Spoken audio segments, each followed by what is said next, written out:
स्वागत है smart IAS classes में एक बार फिर से। आज हम लोग झीलों के विषय में अध्ययन करेंगे और देखते हैं कौन सी झीलें कहाँ पर हैं। ये झीलें नदियों द्वारा निर्मित होती हैं, या तो नदियों द्वारा निर्मित होती हैं या तो उसमें वर्षा का पानी आ जाता है जिससे झीलों का निर्माण होता है।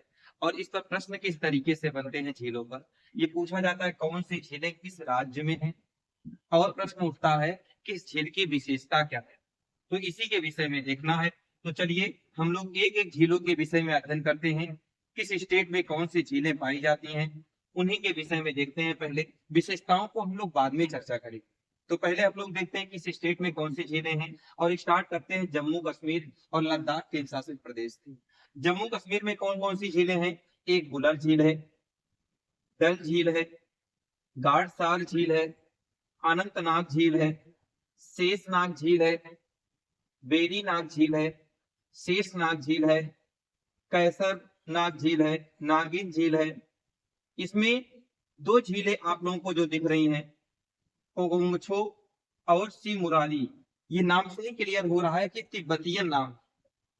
ये ऐसे इन सब नामों जैसे जैसे अनंतनाग, शेषनाग, बेरी नाग, इन सब नामों जैसे इसका नाम नहीं मिल रहा है। तो पगोंगछो और सी मोरारी झीलें ये कहाँ की तिब्बतियन झीलें हैं, या कह दो ये लद्दाख के शासित प्रदेश में स्थित झीलें हैं।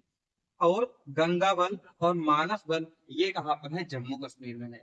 जितने नाग आ जाएंगे किसी में, किसी झील में जहां पर नाग जुड़ा होगा या बल जुड़ा होगा, जैसे सनी बल कहाँ पर है? जम्मू कश्मीर और पाकिस्तान के बॉर्डर पर है। तो इस तरीके से याद कर लिए लीजिएगा, जिसके लास्ट में बल होगा और जिसके लास्ट में नाग होगा, वो सब झीलें कहाँ पर होंगी? जम्मू कश्मीर में होगी। और नागिन झील भी कहाँ पर होगी? वो भी जम्मू कश्मीर में होगी। तो इस प्रकार से देख लिए हम लोगों ने जम्मू कश्मीर में कौन कौन सी झीलें। बुलर झील, डल झील, काटसार झील, अनंतनाग झील, शेषनाग झील, बेरीनाग झील, कैसरनाग झील, नागिन झील, गंगाबल झील, मानस झील, मानसबल झील। और दो झीलें लद्दाख में देखा, एक पगोंगछो झील और एक सी मोरारी झील। ये दोनों झीलें कहाँ पर है?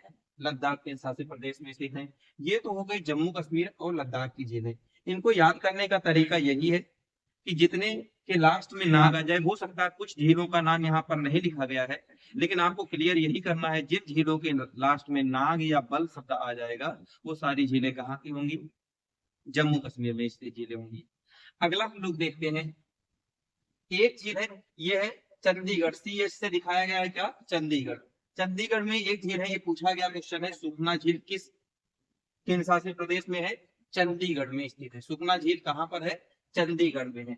तो सुखना झील याद रखिएगा, चंडीगढ़ में है। उसके बाद हिमाचल प्रदेश, HIM मतलब हिमाचल प्रदेश। हिमाचल प्रदेश में कौन कौन सी झीलें हैं और उत्तराखंड में कौन कौन सी झीलें हैं? सबसे पहले हम लोग उत्तराखंड की झीलों को देखते हैं। उत्तराखंड में कौन कौन सी झीलें हैं? नैनीताल हो गया, डोडीताल हो गया, भीमताल हो गया, रागसताल हो गया, सातताल हो गया, नौ कुहिया ताल हो गया, देवताल हो गया, सुरताल हो गया, माला ताल हो गया। तो जितने के लास्ट में ताल आता है झीलों के नाम में, वो सारी झीलें कहाँ पर स्थित है? उत्तराखंड में। फिर से देखते हैं हम लोग, नैनीताल, डोडीताल, भीमताल, राकसताल, सात ताल, नौकुहिया ताल, देवताल, सुरपाताल, माला ताल। जिन झीलों के लास्ट में ताल शब्द आता है वो सारी झीलें उत्तराखंड की झीलें होती है। लेकिन यहीं पर हम लोग देख रहे हैं हिमाचल प्रदेश में भी दो झीलों के नाम में ताल आता है। तो इनको एक स्पेशल तौर पर तैयार कर लेना कि सूरज ताल और चंद्र ताल ये दोनों झीलें कहाँ पर है? हिमाचल प्रदेश में है। ठीक है। हिमाचल से आकर तो हिमा के दो लड़के थे, एक सूरज और एक चंदा। तो सूरज ताल और चंदा ताल ये दोनों झीलें हिमाचल प्रदेश में है। और बाकी जितने के लास्ट में ताल आता है वो सब झीलें कहाँ पर स्थित है? उत्तराखंड राज्य में स्थित है। हिमाचल प्रदेश में कुछ अन्य झीलें भी हैं, जैसे भृगु झील कहाँ पर है? हिमाचल प्रदेश में। मच्छियाल झील कहाँ पर है? हिमाचल प्रदेश में। या रेणुका झील कहाँ पर है? हिमाचल प्रदेश में। तो इस प्रकार से हम लोगों ने हिमाचल प्रदेश की झीलों को देखा, भृगु झील, मच्छियाल झील, रेणुका झील, सूरजताल झील और चंद्रताल झील। सिक्किम में भी एक झील है, कौन सा? सोंगमा झील। सोंगमा झील कहाँ पर स्थित है? सिक्किम राज्य में स्थित है। याद रखना, सोंगमा झील कहाँ पर स्थित है? सिक्किम राज्य में स्थित है। उसके बाद एक झील मणिपुर, एम फॉर मणिपुर, मणिपुर राज्य में भी एक झील है लोकटक झील। लोकटक झील जो मणिपुर राज्य में स्थित है, इसी पर भारत का तैरता हुआ नेशनल पार्क स्थित है। कौन सा? Keibul Lamjao national park, Keibul Lamjao national park Bharat का एकमात्र तैरता हुआ नेशनल पार्क जो कि लोकटक झील पर स्थित है। और लोकटक झील है कहां पर? मणिपुर में। इस पर कौन सा नेशनल पार्क है?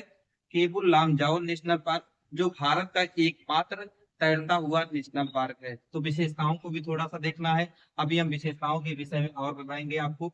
उसके बाद देखते हैं, ये तो ताल वाली झील है उत्तराखंड, दो ताल हैं हिमाचल प्रदेश में, सूरज ताल और चंद्रताल। उसके बाद जितने में नाग आएगा वो सब जम्मू कश्मीर में। फिर देखते हैं, सुखना झील हो ही गया छत्तीसगढ़ में। महाराष्ट्र में भी दो झीलें हैं, एक लोनार और एक पोवाई। लोनार और पोवाई झील कहां पर है? महाराष्ट्र में।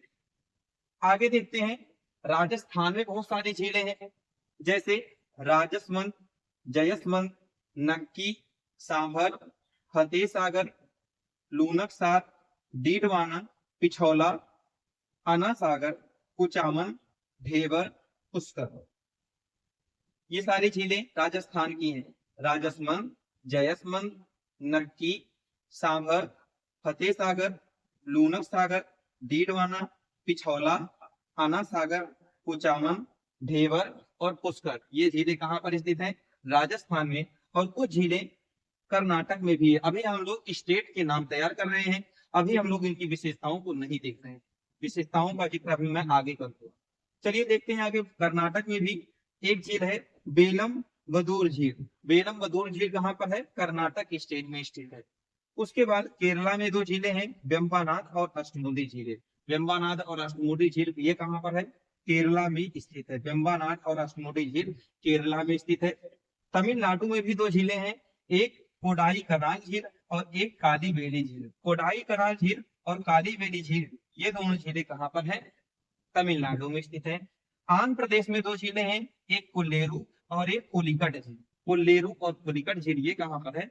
आंध्र प्रदेश राज्य में है। तेलंगाना में दो झीलें हैं, याद रखना, ये जो हुसैन सागर है और नागार्जुन सागर है, जब ये तेलंगाना अलग नहीं हुआ था आंध्र प्रदेश से, उस समय ये दोनों झीलें हुसैन सागर और नागार्जुन सागर झीलें ये आंध्र प्रदेश में ही थी। लेकिन जब तेलंगाना एक अलग स्टेट बन गया तो उस समय पर हुसैन सागर और नागार्जुन सागर झील अब कहां पर है? वर्तमान समय में तेलंगाना में है। उड़ीसा में भी एक झील है चिल्का झील। उड़ीसा में एक झील है चिल्का झील। इस प्रकार से सारे झीलों का हम लोगों ने लोकेशन देख लिया, कौन सी झीलें किस स्टेट में है।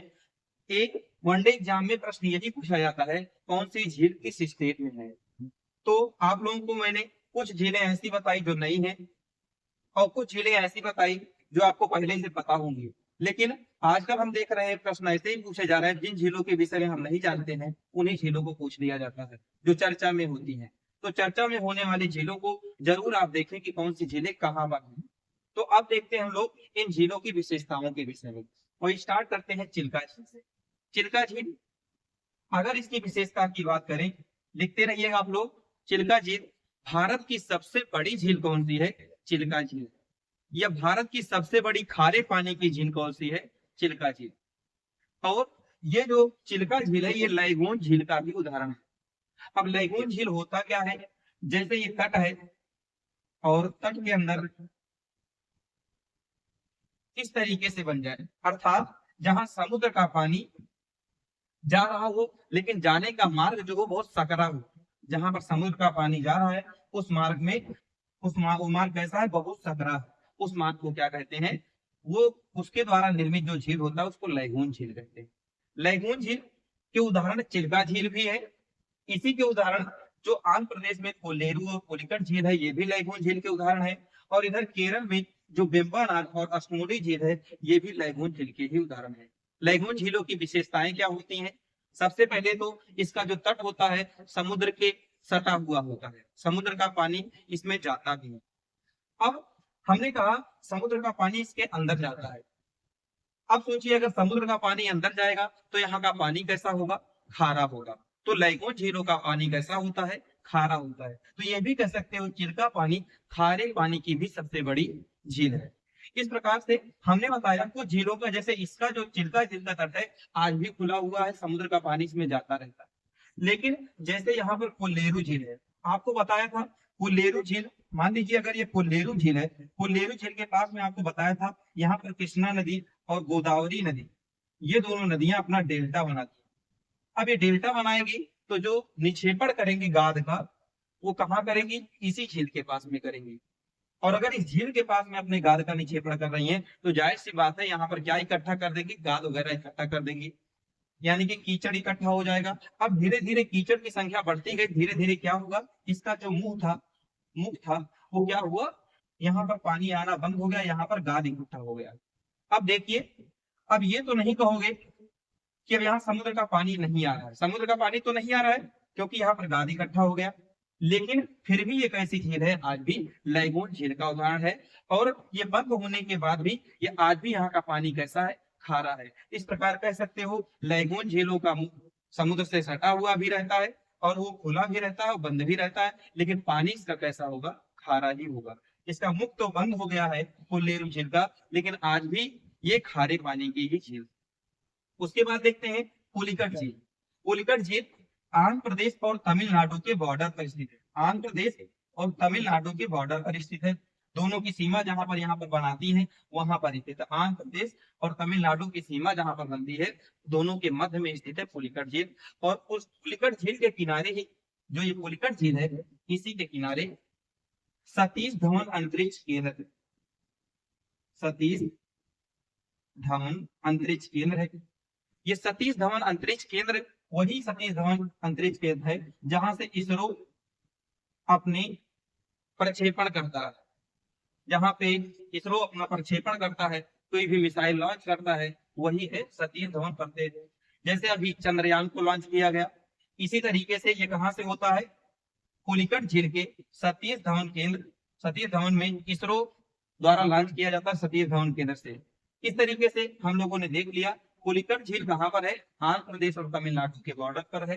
सतीश धवन प्रक्षेपण केंद्र यहीं पर स्थित है इसरो का। आगे देखते हैं, हमने बताया ये भी लैगून झील थी दोनों, और इधर भी दो लैगून झील है, एक बेम्बानाद और एक अष्टमुडी झील है। तो बेम्बानाद और अष्टमुडी के बीच में देख लेते हैं, इन दोनों को लैगून झील, इनको केरल में लैगून नहीं कहते, इनको केरल में कयाल कहते हैं। इनको किस नाम से जानते हैं, केरल में कयाल के नाम से जानते हैं, कयाल के नाम से जानते हैं। और इसमें भी जो ये बेम्बानाद झील है, बेम्बानाद झील के किनारे एक ऐसे द्वीप निर्मित है, बेम्बानाद झील के तट पर ही एक द्वीप निर्मित है, उस द्वीप का नाम क्या है, वेलिंगटन द्वीप, वेलिंगटन द्वीप। और ये जो वेलिंगटन द्वीप है, आप लोगों ने देखा होगा कई सारे लंबे लंबे नाव होते हैं और उसमें कुछ लोग बैठे होते हैं और नौका को खेते हैं खूब तेजी तेजी से, और जब खेते हैं तो नौका आगे बढ़ती है, नौका गमन प्रतियोगिता होती है। वो नौका गमन प्रतियोगिता इसी बेम्बानाद झील में ही होती है, वेलिंगटन द्वीप पर स्थित है।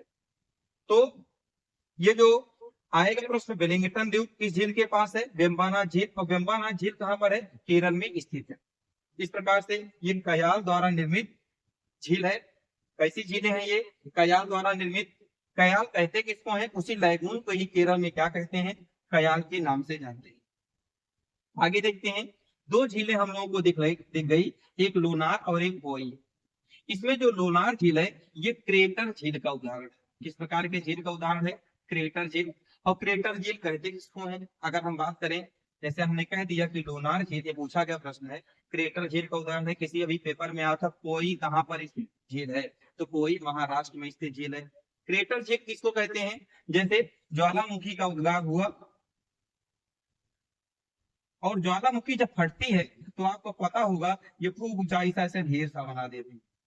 तो यहाँ पर होता क्या है, जब ये ढेर का निर्माण करती है तो ये खूब तेजी से फटती है जब, तो सारे लावा नाव जो होते हैं इसी तरीके से बिखर जाते हैं, इस तरीके से बिखर जाते हैं।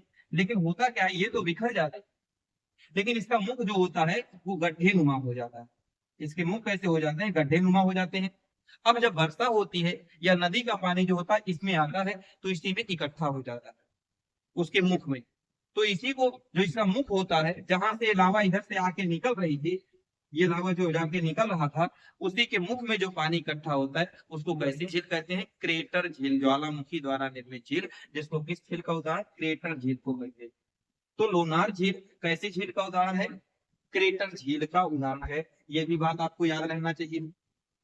आगे राजस्थान में जो झीलें हैं वो खारे पानी की झीलें हैं। और यहाँ पे जो झीलें निर्मित हैं, राजस्थान में आपको पता है क्या पाया जाता है? बालू पाया जाता है।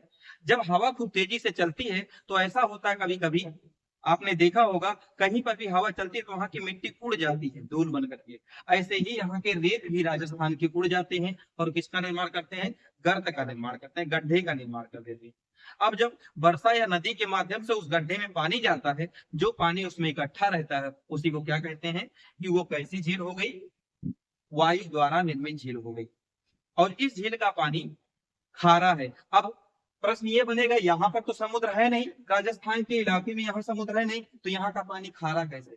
यहाँ का पानी खारा इसलिए है, ऐसा माना जाता है यहाँ पर आज भी जो तेथीस सागर था, जब लोग हिमालय का निर्माण पढ़े थे, वहां पर जो तेथीस सागर पढ़े थे, तेथीस सागर का प्रभाव आज भी यहाँ की झीलों में देखने को मिलता है। वही उसी के कारण यहाँ का पानी क्या होता है? खारा होता है। अब हम लोग एक झील देखते हैं इधर, बुलर झील। बुलर झील किस प्रकार की झील है? गोखुर झील का उदाहरण है। अगर इसकी विशेषता की बात करें तो भारत की सबसे बड़ी मीठे पानी की झील कौन सी है? बुलर झील है। और याद रखना, अगर है भारत की सबसे लंबी झील कौन सी है? वेम्बनाड झील। सबसे बड़ी, भारत की सबसे बड़ी चिल्का झील, भारत की सबसे बड़ी मीठे पानी की झील बुलर झील, भारत की सबसे लंबी झील वेम्बनाड झील। और वेम्बनाड झील को रामसर साइट में भी 2002 में शामिल किया गया है। 2002 में वेम्बनाड झील को रामसर साइट में भी शामिल किया गया है। आगे देखते हैं ये बुलर झील के विषय में। मैंने बोला कि बुलर झील ये गोखुर झील का उदाहरण है। अब देख लेते हैं गोखुर झील होता क्या है। अगर गोखुर झील के विषय में हम लोगों को पता हो जाएगा तो ये भूलेंगे नहीं कभी। जैसे नदियों कई अवस्थाएं बहती, पहले नदियां इस तरीके से बहती रहती, फिर क्या करती है? कुछ इस तरीके से बहने लगती, ऐसे बहने लगती, और फिर क्या करती हैं? फिर कुछ समय पश्चात नदियां इस तरीके से बहना स्टार्ट कर देती है, मतलब अजगर की तरीके से, जैसे अजगर की संरचना होती है वैसे बहना स्टार्ट करती है। अगर हम डबल नदी का वो बनाए तो ये क्या होगा? धीरे धीरे क्या करती है नदियां? इस रास्ते को बंद करने का, अर्थात ये पानी भर जाता है तो ये नदियां क्या करती हैं? सीधे निकलने का काम कर देती हैं। यहाँ तो पानी है, अर्थात इसका मुंह क्या हो गया? बंद हो गया। ये नदियां जब सीधे बहने लगती हैं तो ऐसे द्वारा जो ये निर्मित झील है, इसी को क्या कहते हैं? गोखुर झील कहते हैं। तो अगर ये नदियों द्वारा निर्मित होता है तो जरूर यहाँ पर कोई नदी बही होगी, उसी के द्वारा ये बुलर झील का निर्माण हुआ हुआ है। आपको पता है, मैंने नदी चैप्टर में बताया भी था, यहाँ से बेरीनाग झील से, कौन सी झील से? शेरीनाग झील से। चलो हम लोग बना लेते हैं। बेरीनाग झील से एक नदी निकलती है, झेलम नदी। झेलम नदी कहाँ से निकलती है? बेरीनाग झील से निकलती है, और श्रीनगर से होकर के जाते हुए आगे ये बिसरपण का निर्माण करती है, और इसी बिसरपण के माध्यम से ही यहाँ पर एक झील का निर्माण होता है जिसका नाम है बुलर झील। तो बुलर झील का निर्माण किस नदी के विसर्पण के कारण होता है? झेलम नदी के विसर्पण के कारण होता है। और याद रखना है, झेलम नदी भारत पाकिस्तान का बॉर्डर भी बनाती है। झेलम नदी भारत पाकिस्तान का बॉर्डर भी बनाती है। आगे हम लोग कहें, ये तो हो गया हम लोगों का कौन सा? बुलर नदी के विषय में। बुलर झील के विषय में, बुलर झील का हमने बताया, ये गोखुर झील का उदाहरण है। गोखुर झील का उदाहरण, गोखुर झील कहते हैं किसको? ये बता दिया हमने। झेलम नदी द्वारा इसे निर्मित है ये गोखुर झील। कौन सी झील? बुलर झील। आगे हम लोग चर्चा करते हैं, यहाँ पर कुछ कृत्रिम झीलें भी पाई जाती हैं। कृत्रिम झीलें क्या होती हैं? जो मानव द्वारा निर्मित होती हैं। कहाँ पर? नदियों के किनारे। नदियों के किनारे मानव निर्माण कर देता है झीलों का। जैसे हो सकता है खेतों की सिंचाई के लिए नदियों का पानी बंद कर दे और कहीं पर पानी इकट्ठा कर दे, जैसे मौसम में अगर बरसात खत्म हो जाए तो वहां पर पानी इकट्ठा रहे। तो इसी तरीके से झीलों का, मानव निर्मित झीलों का भी निर्माण किया गया है। ऐसे ही चर्चा में आती है एक चंबल नदी। चंबल नदी आपको मैंने नदी चैप्टर पढ़ाया था, ये यमुना की सहायक नदी। चंबल नदी किसकी सहायक नदी थी? यमुना की सहायक नदी थी। चलिए इसके विषय में देख लेते हैं। यहाँ से आपको पता है, मालवा के कठार से चंबल नदी निकलती है और इधर से आने वाले यमुना नदी से मिल जाती है। और इसी चंबल नदी पर ये कहाँ कहाँ बहती है, एमपी में बहती है और राजस्थान में बहती है और जाकर के यूपी में मिल जाती है यमुना से। तो ये राजस्थान और एमपी में बहती है। एमपी में इसमें एक सागर का निर्माण यहाँ भी किया गया है, गांधी सागर। गांधी सागर झील कहाँ पर है, गांधी सागर झील ये कहाँ पर है, एमपी में है। किस नदी पर है, चंबल नदी पर। ये कौन सी नदी है, चंबल नदी है। तो चंबल नदी पर गांधी सागर झील स्थित है। चंबल नदी पर मुख्यतः 3 झीलें हैं, लेकिन एमपी में कौन सी है, गांधी सागर। 2 झीलें यहाँ पर और है, एक राणा प्रताप सागर, राणा प्रताप सागर, और एक जवाहर सागर, जवाहर सागर। ये राणा प्रताप सागर और जवाहर सागर ये दोनों झीलें कहाँ पर हैं, राजस्थान में है। और ये जो गांधी सागर झील है ये कहाँ पर स्थित है, एमपी में स्थित झील है। आगे हम लोग कहें कृष्णा नदी जो यहाँ पर बहती है, कृष्णा नदी पर भी एक झील है, नागार्जुन सागर। ये भी मानव निर्मित झील है। तो एक झील और देख लिए, कृष्णा नदी पर स्थित है कौन सी झील, कृष्णा नदी पर नागार्जुन सागर झील स्थित है, नागार्जुन सागर झील स्थित है। उसके बाद यहीं पर एक है मडीरा नदी। मडीरा नदी पर भी एक झील का निर्माण किया गया है। किस पे, मडीरा नदी पर निजाम झील, निजाम सागर झील। ये किस नदी पर है, निजाम सागर झील मडीरा नदी पर स्थित झील है। ये भी मानव निर्मित झील है।